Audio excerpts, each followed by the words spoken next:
Film की शुरुआत में हमें 1929 न्यूयॉर्क का सीन दिखाया जाता है, जहां कुछ लोग एक एयरशिप में सफर कर रहे थे। उनमें से एक साइंटिस्ट डॉक्टर वर्जेस एक आदमी को कहते हैं कि जब हम अपनी जगह पहुंच जाएंगे तो ये पार्सल डॉक्टर वॉल्टर को दे देना, जिस पर वो आदमी राजी हो जाता है। और जब वो पार्सल को देखता है तो उस पर लिखा होता है कि मेरा पीछा किया जा रहा है, तुम्हें उसे बचाना होगा। ये देखकर वो आदमी डॉक्टर वर्जेस को पीछे मुड़कर देखता है, पर अब वो वहाँ नहीं थे। जिसके बाद हमें किसी अनजान इंसान का हाथ दिखाया जाता है, जिसने एक पेपर में कई सारे साइंटिस्ट के नाम को कट किया था, और अब वो डॉक्टर वेजेस के नाम को भी कट कर देता है। और लास्ट नाम डॉक्टर जेनिंग्स का होता है। जिसके बाद न्यूज में खबर आती है कि डॉक्टर वेजेस कहीं गायब हो गए। इससे पहले भी कुछ साइंटिस्ट गायब हो चुके हैं। जिसके बाद हमें एक जर्नलिस्ट पॉली पार्किंस को दिखाया जाता है, जिसने उन गायब साइंटिस्ट की न्यूज को कवर किया था।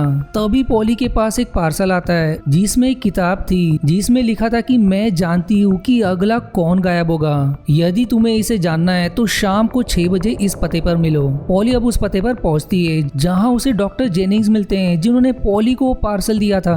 पॉली उनसे सवाल करती है कि आप कौन हो और अगला साइंटिस्ट कौन गायब होगा, जिस पर वो जवाब देते हैं कि मैं एक रिसर्च केमिस्ट हूँ और न्यूक्लियर एसिड एमिशंस पर एक्सपर्ट हूँ। मैं उन 7 साइंटिस्ट में से हूँ जिन्हें प्रथम विश्व युद्ध से पहले एक सीक्रेट फैसिलिटी में भेजा गया था, जो जगह बर्लिन के बाहर है, और उस जगह का नाम इयानहेड एल्फ यूनिट 11 है। पर तभी एक अलार्म बजने लगता है, जिस पर डॉक्टर जेनिंग्स कहते हैं कि टोटनकॉफ के लोग मुझे लेने आ रहे हैं। जिसके बाद वो वहां से चले जाते हैं, पर उनका एक पेपर वहीं छूट जाता है, जिसमें किसी रोबोट को बनाने का तरीका लिखा था।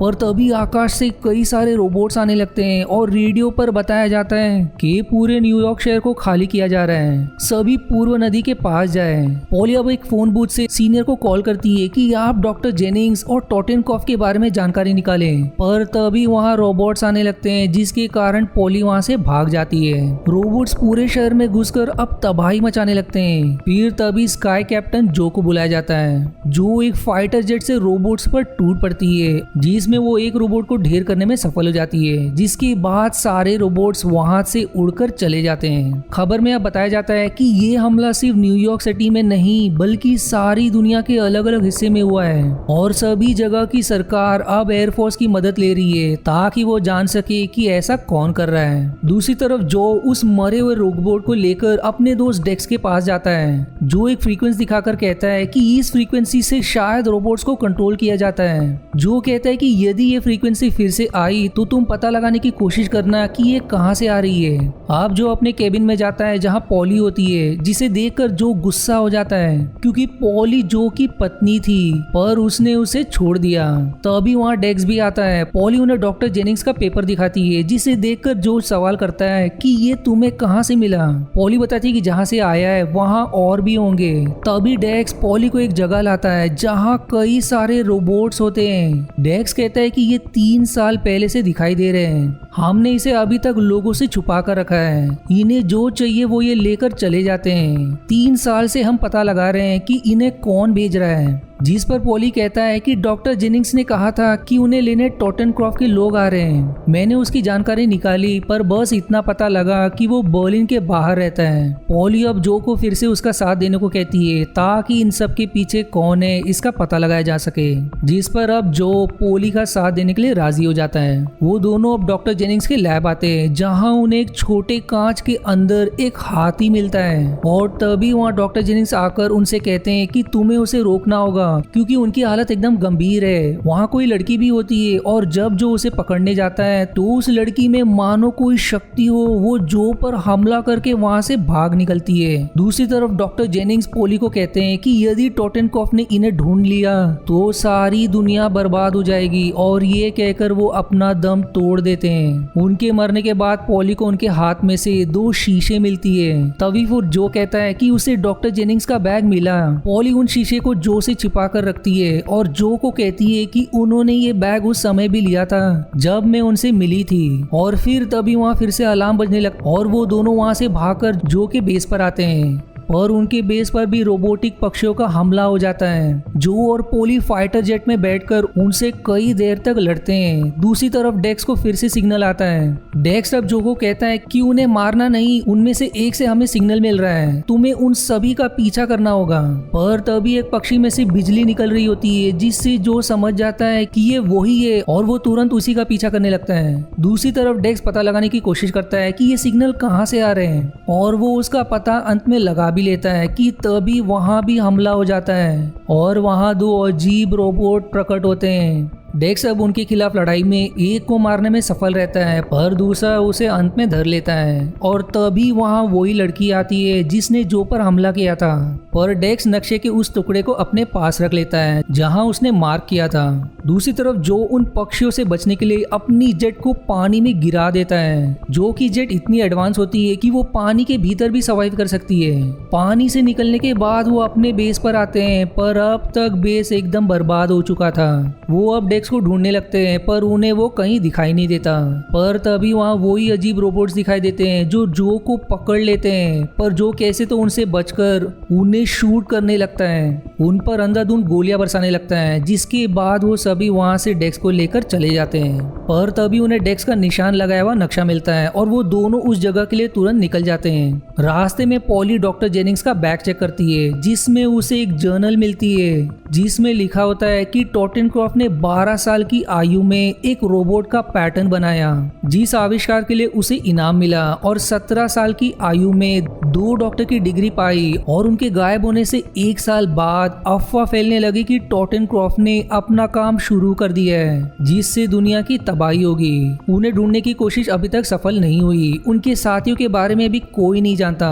पॉली अब कहती कि जो डेक्स को अपने साथ ले गए वो एक असैसिन है जो मशीन्स को नियंत्रण कर सकती है। आप दोनों डेक्स के नक्शे के अनुसार तिब्बत पहुंचते हैं, जहां जो अपने पुराने दोस्त काजी से मिलता है, जो पहले पायलट हुआ करता था। जो उसे नक्शे से मार्क की हुई जगह के बारे में पूछता है, जिस पर काजी कहता है कि ये जगह संभाला है और वहाँ के लोग काला जादू पर विश्वास करते हैं, जिस जगह की रक्षा एक प्रीस्ट करता है। जो अब काजी को अपने साथ चलने को कहता है, जिस पर वो राजी भी हो जाता है। जिसके बाद वो अपने कुछ साथियों को भी लाता है और अब सभी वहीं के लिए चल पड़ते हैं। और अंत में वो चलते चलते एक वीरान खंडर तक पहुंचते हैं, जो सभी चीजें देख रहा होता है और पॉली अपने कैमरे से शूट करते हुए पीछे रह जाती है। और जब जो पॉली को आवाज लगाता है तो वो उसे कहीं दिखाई नहीं देती। दूसरी तरफ पॉली को काजी के साथी पकड़ लेते हैं और वहीं तब जो भी आ जाता है, पर वो आदमी पॉली से कहते हैं कि मुझे वो शीशा दे दो, जिस पर पॉली वो शीशा उन्हें दे भी देती है। पर अब जो कहता है कि तुमने मुझसे ये छिपा कर रखा था। पर तभी वो आदमी उन्हें वहां बंद कर देता है, जिस कमरे में कई सारे डायनामाइट्स थे, और जिसके बाद वो वहां आग लगा देते हैं। और समय रहते काजी दरवाजा खोल देता है और सभी धमाके के साथ बाहर आते हैं और सभी धमाके के चपेट में आने से पहले ही बाहर निकल आते हैं। पर दूसरी तरफ वो शीशी अब उस असैसिन को मिल चुकी थी। अगले सीन में जब उन्हें होश आता है तो वो किसी अनजान कमरे में होते हैं। तभी वहाँ एक आदमी आकर कहता है कि तुम्हें अंधेरा होने से पहले यहाँ से चले जाना चाहिए। जो उससे सवाल करता है कि मुझे टॉटनक्रॉफ्ट का पता चाहिए, क्योंकि मुझे उसे मारना है, क्योंकि उसने मेरे दोस्त को अगवा किया है। पर टॉटनक्रॉफ्ट को मारने के बारे में सुनते ही वो आदमी कहता है कि मैं तुम्हारी मदद करूंगा। टॉटनक्रॉफ्ट हमारे आदमियों से जबरदस्ती उस जहरीले खदान में काम करवाया करता था, और जो उस खदान में मरने से बच जाता है तो उस पर वो कोई एक्सपेरिमेंट करता था।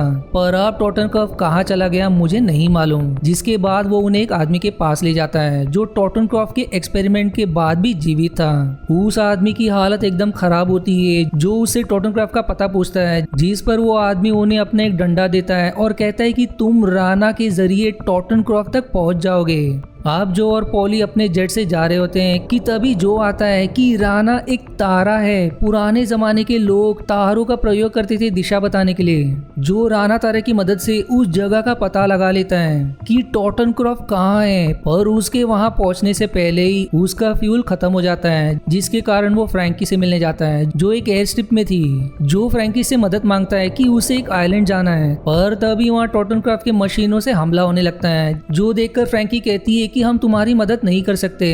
पर जब जो कहता है कि उन्होंने डेक्स को अपने कब्जे में ले लिया है, फ्रैंकी अंत में मान जाती है। फ्रैंकी अब उस आइलैंड का नक्शा देखती है, पर वहां जाने का एक ही रास्ता था जो पानी के अंदर है। पर जब फ्रैंकी का ऑफिसर पानी के अंदर कैमरा डालता है तो उन्हें वहां विशाल रोबोट दिखाई देता है। फ्रैंकी, जो और पोली कई सारे ऑफिसर्स के साथ पानी में तुरंत उतरते हैं और उस रोबोट पर फाइटर प्लेन से हमला करने लगते हैं। पर इतनी मार खाने के बाद भी वो जीवित रहता है और वो रिटर्न में जो पर टूट पड़ता है। पर समय रहते फ्रैंकी उन्हें बचाकर रोबोट को ढेर करके उनके लिए रास्ता खाली कर देती है। अब जो और पोली दोनों उस आइलैंड पर पहुंच जाते हैं जहां उन्हें कई सारे रहस्यमय जीव दिखाई देते हैं जिन्हें टॉटनक्रॉफ्ट ने बनाया था। थोड़ी दूर जाने के बाद उनके पीछे एक डायनासोर पड़ जाता है, पर वो कैसे तो उससे बचकर छिप जाते हैं। अब वहां से निकलकर वो आगे बढ़ते हैं जहां उन्हें एक गेट दिखाई देता है, पर वो बंद था, जिसके कारण वो एक छोटे रास्ते से अंदर जाते हैं जो जगह एकदम एडवांस थी और वहां एक विशाल रॉकेट भी था और कई सारे रोबोट जानवरों को एक पिंजरे में कैद करके उस रॉकेट में डाल रहे होते हैं। जिसके बाद काउंटडाउन शुरू हो जाता है कि 10 मिनट में ये रॉकेट लॉन्च होगा। दोनों अब तुरंत टॉटनक्रॉफ्ट को ढूंढने निकलते हैं, पर तभी वहां वही असैसिन आकर उन रोबोट से हमला करने वाली ही होती है कि डेक्स एक छोटी शिप को लेकर आता है जिसमें कुछ गायब हुए साइंटिस्ट भी होते हैं जो उन्हें बचा लेते हैं। डेक्स उन रोबोट से पीछा छुड़ाकर एक टनल में घुस जाता है, जो अब डेक्स से सवाल करता है कि ये साइंटिस्ट कौन है, जिस पर डेक्स कहता है कि ये यूनिट 11 के बचे हुए साइंटिस्ट है, उन्हें यहाँ लाया गया उसे पूरा करने के लिए जो इन्होंने 30 साल पहले शुरू किया था। जिस दौरान तभी एक साइंटिस्ट कहता है कि टॉटनक्रॉफ्ट समझता है कि पहले विश्व युद्ध के बाद मानव प्रजाति विलुप्त हो जाएगी, जिसके कारण उसने एक ऐसा शिप बनाया जिसमें वो सारी चीजें हैं जो एक दूसरी सभ्यता बनाने के लिए जरूरी है। टॉटनक्रॉफ्ट स्पेस में एक नई सभ्यता बनाना चाहता है जिसका नाम वर्ल्ड ऑफ टुमारो होगा और वहां वो राज करेगा। पॉली फिर सवाल करती है कि वो शीशी क्या थी जो मुझे डॉक्टर जेनिंग्स ने दिया था, जिस पर डेक्स कहता है कि उसमें एडम और ईव थे जिन्हें वो उस दुनिया में जाकर टेक्नोलॉजी से जन्म देने वाला था। वो टॉटनक्रॉफ्ट के मास्टरपीस थे जिसे साइंटिस्ट ने चुरा लिया था। दरअसल बाइबल के अनुसार एडम और ईव दुनिया के पहले इंसान थे जिन्होंने इस दुनिया की आबादी बढ़ाई, पर अब वो उसके हाथ लग गया है और जब ये रॉकेट आकाश के किनारे पर 100 किलोमीटर की स्पीड में पहुंचेगा तो धरती भस्म हो जाएगी।